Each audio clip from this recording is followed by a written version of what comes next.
Dear friends, मैं doctor M Farooq Azmi आपके बीच में एक अवेयरनेस प्रोग्राम के तौर पर मैं एक वायरस के बारे में चर्चा करना चाह रहा हूँ, जिसका बड़ा मीडिया में और इंटरनेशनली बड़ी चर्चा चल रही है, जिसका नाम है EHMPV यानी ह्यूमन मेटानिम्यूनो वायरस। ये वायरस बिल्कुल ऐसे ही है जैसा हमने कभी सुना था कि कोरोना वायरस है। इसका भी जेनेटिक मटेरियल जो है वो सिंगल स्ट्रैंड आरएनए ही है, लेकिन इस वायरस का इतना नुकसान नहीं है जितना हमने कोरोना के बारे में सुना था या जितना हमने कोरोना की कहानी में देखा था। मेरा बताना सिर्फ ये है कि आप बिल्कुल डरेंगे नहीं। क्यों?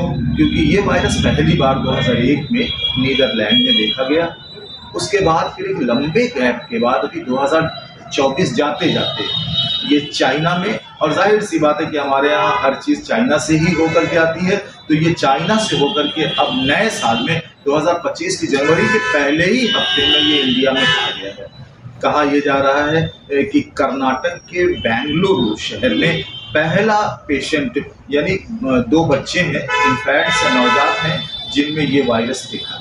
अभी यही नहीं, ये वायरस अब दूसरे स्टेट यानी गुजरात, और गुजरात के बाद कहा जा रहा है कि ये महाराष्ट्र में भी इसके पेशेंट आ गए हैं। लेकिन इससे आपको डरने की जरूरत है। इसका जो इन्फेक्शन है जब होता है तो ये 6 से 7 दिन में इसके सिम्टम आने शुरू हो जाते हैं। इसका सिम्टम ये है कि ये रेस्पिरेटरी ट्रैक पर अपना इन्फेक्शन होता है। इसमें आपको हल्का बुखार होगा, गले में खराश होगी, आपको सांस लेने में तकलीफ हो सकती है, और ख़ास तौर से इससे जो लोग अफेक्टेड होते हैं वो या तो 5 साल से नीचे के बच्चे हैं या तो फिर बुजुर्गों को ये अपना इन्फेक्शन करता है। और मुझे लगता है कि 5 दिन के बाद लोग अपने आप से ठीक हो जाते हैं। इस वायरस के खिलाफ हमारे पास ना तो कोई दवा है और ना ही हमारे पास कोई वैक्सीनेशन है। कहना यह है कि आपको अगर ऐसे सिम्टम सामने आते हैं, जैसे फ्लू या कोल्ड जैसे सिम्टम आते हैं, तो आप तुरंत RT-PCR कराइए।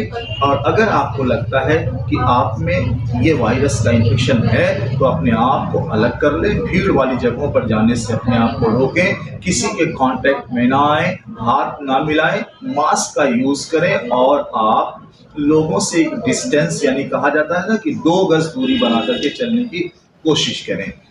भारत की जनसंख्या ज़्यादा है, गैदरिंग वाले बहुत सारी जगहें हैं, लोग अगर भीड़ वाली जगहों पर जाएंगे तो एक से दूसरे और दूसरे से तीसरे में ये पहुंचता चला जाएगा, जिसका नुकसान उठाना पड़ता है हमें एक लंबे टाइम तक। उसमें अपन सब भी परेशान होते हैं, सरकारें परेशान होती हैं, अफरा तफरी का माहौल हो जाता है, क्योंकि इसमें ना एक से दूसरे और दूसरे से तीसरे में पहुंचने के चांसेस बढ़ जाते हैं।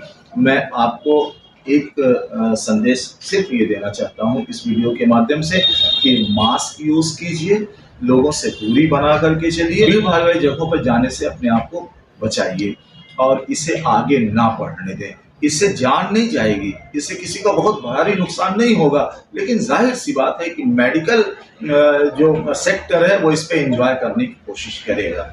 आपको जुकाम है, आपको फ्लू है, तो आप में ये डर पैदा कर दिया जाए कि आपको साहब इस वायरस का इन्फेक्शन हो गया, फिर आप पैथोलॉजी के चक्कर लगाएं, आप एंटीबायोटिक्स हैं, तमाम दूसरी दवाओं का इस्तेमाल करें, जबकि ठीक किससे होना है? अपने आप से ठीक होना है।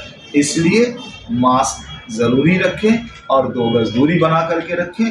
कोई डरने की ज़रूरत नहीं है। इन्फेक्शन हो भी जाता है तो ये इन्फेक्शन 3 से 5 दिन में ठीक हो जाएगा। Thank you.